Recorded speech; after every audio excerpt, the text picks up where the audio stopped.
Hi, I'm Natalie with LegacyandDays.com, and I'm here to give you some tips and insights and resources for your faith, marriage, parenting, and home. And today, I am really excited to share with you some ways to make getting out the door with kids easier. Now, I'm a mom of 9, and I'll tell you these tips have been hard-won through a lot of trial and error over the years. And I've got 7 boys that are very busy and very active, and so I have had to implement some strategies and some systems in order to get out the door in a calm manner so that I can be a patient mom, so we can enjoy our time together as a family, wherever it is that we're going, and so that we can have just less stress in our life. Who doesn't need more of that? I know I need less stress in my life, and so these have been lifesavers, and I hope they will be for you as well. Now, I will tell you, some of these tips require some advanced prep and planning, but the thing I want to encourage you in is that you can take the time earlier to prepare when you're calm and collected, and that will be so much more satisfying and rewarding and enjoyable, to be honest, than doing what you need to do in a frenetic, chaotic way and stressful way the next morning. I know you're here for the tips, so let's get right into it.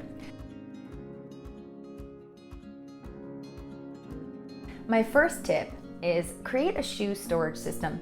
So that's gonna look different in every home. Depends on which door you exit, which door you enter, what kind of, bedroom situations and storage situations you have in your home. But if you can find a way to implement storing your shoes in an area close to the door that you usually frequently enter and exit, that is going to be a huge lifesaver. Not only will it help you and your little ones put your shoes away that you wear frequently when you come home immediately, you'll be able to find them easier, but it will also help your children be able to find their shoes as well. Now, what we like to do in our home is have their nice going out shoes and church shoes stored in their closet, and then we keep the play shoes out on a shelf or a tray, boot tray, by the door that the kids exit and enter frequently. In the fall, our kids will be in rubber boots mostly when they're playing, or Crocs, and in the summertime they're in flip-flops or Crocs, and that just makes it so much easier when it's time to go. I'm not worried that their cute little tennis shoes or shoes that I have for church are all muddy because they've been playing in them all week. If you can afford for your kids to have more than one pair of shoes, try to separate the play ones from the nicer ones. As a homeschooling family, we're home most of the time, and my kids are running inside and outside all day long playing. So when I know that the nice shoes are kept tucked away and they're not getting into those, it just gives me so much more peace of mind knowing that when it's time to go somewhere, we can find those shoes quickly and readily. Bonus tip is leave socks for your little ones in a bin near where you store the shoes. This is also a lifesaver. Who hasn't gotten ready to go just to find they don't have any clean socks because somebody decided to use them as gloves and play Ninja Warrior out in the mud? Maybe that's just my boys. Having a fresh pair of socks near where their shoes are stored is so helpful, especially for anyone under the age of 5. I just roll out a couple extra pairs when I'm doing their laundry and throw them in that bin, so I know they've got some bonus pairs in there when it's time to get ready to go somewhere.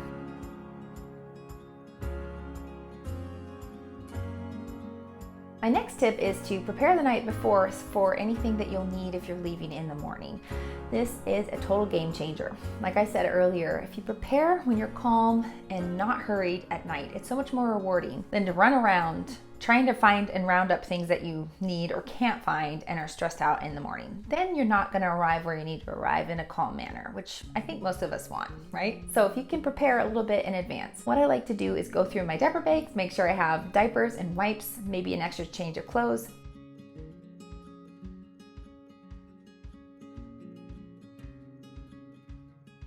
I also help my little ones pick out their outfits the night before. For some reason, they can do this calmly at night, and in the morning, they're just kind of frantic. They can feel the sense of urgency, I think, in the morning, and it can make them feel a little bit panicky, and they don't know how to make a decision, or they're tired, or they're groggy. Helps if you can pick out their outfit with them the night before. Get those things ready. Now, when you have your bags ready to go and you've packed your snacks in your diaper bags, put those by the door that you're gonna exit.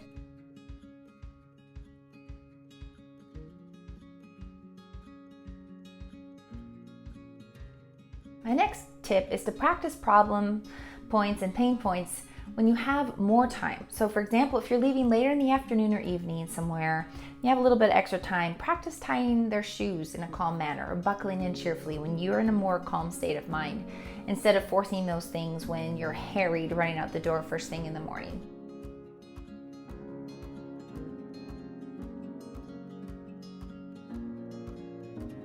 Also, it's great to practice these things outside of when you're leaving.